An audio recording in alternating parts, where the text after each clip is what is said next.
በስመ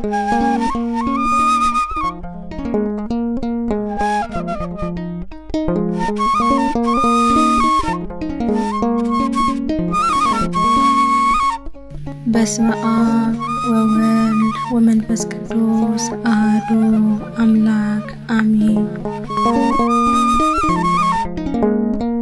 ተዋህዶ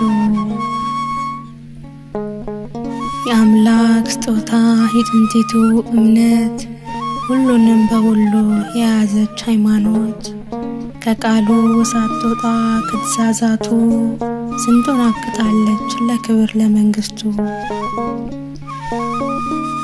የሕይወት ምሰሶ ሁሌም የምትቆም ጸበሏ እምነቷ ፈዋሽ ነው ለዓለም።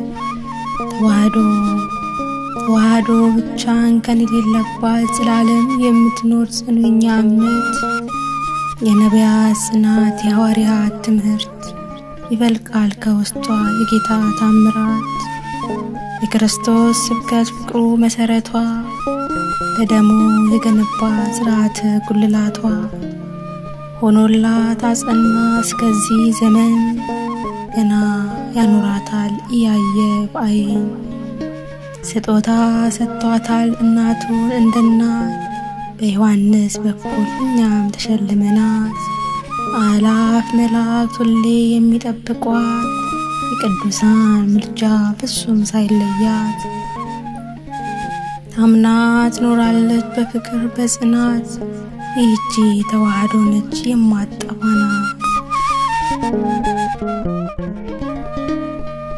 ሰው ያልፈለሰፋት የአምላክ ጥበብ አንድ የሆነባት ሕዝብና አሕዛብ በእናቴ እቅፍ የጌታ ልጅ አድርጋኝ አጥምቃ ቁርባ ሕይወት የሰጠችኝ ብዙዎች ቢክዷት ውለታዋን ረስተው ያጎረሰ እጆቿን ቢነክሷት ጨክነው እጆቿ በእምነት ለሷ ተሰውተው ሰማዕትነትን ተቀብለው ቆርጠው መስቀሉን መሸከም ለእነርሱ ሕይወት ነው። በእናት በኦርቶዶክስ ከብረው ታዩባት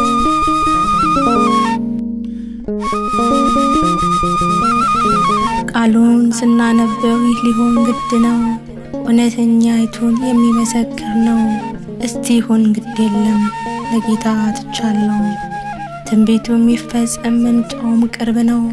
ከጠባቢቱ በር እነሆ ገብተናል መከራው ስቃዩ መቼ ያስቆመናል። መስቀሉን አንግተን ታቦቱንም ይዘን ስንሞት ስንሰደድ ስንወርቅ እንኖራለን። ይህ ጊዜ አምላክ በእውነት አየን በብዙ መከራ የእርሱ ልጆች ተባልን።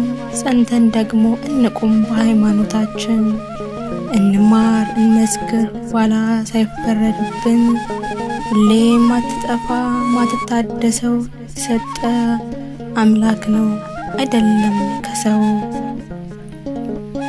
በዚያን ጊዜ ለመከራ ሳልፈው ይሰጧችኋል ይገሏችኋልም ስለ ስሜ በአሕዛብ ሁሉ የተጠላችሁ ትሆናላችሁ። እስከ መጨረሻ የሚጸና ግን እርሱ ይድናል። የማቴዎስ ወንጌል ምዕራፍ 24 ከቁጥር 9 እስከ 13። ወስብሐት ለእግዚአብሔር።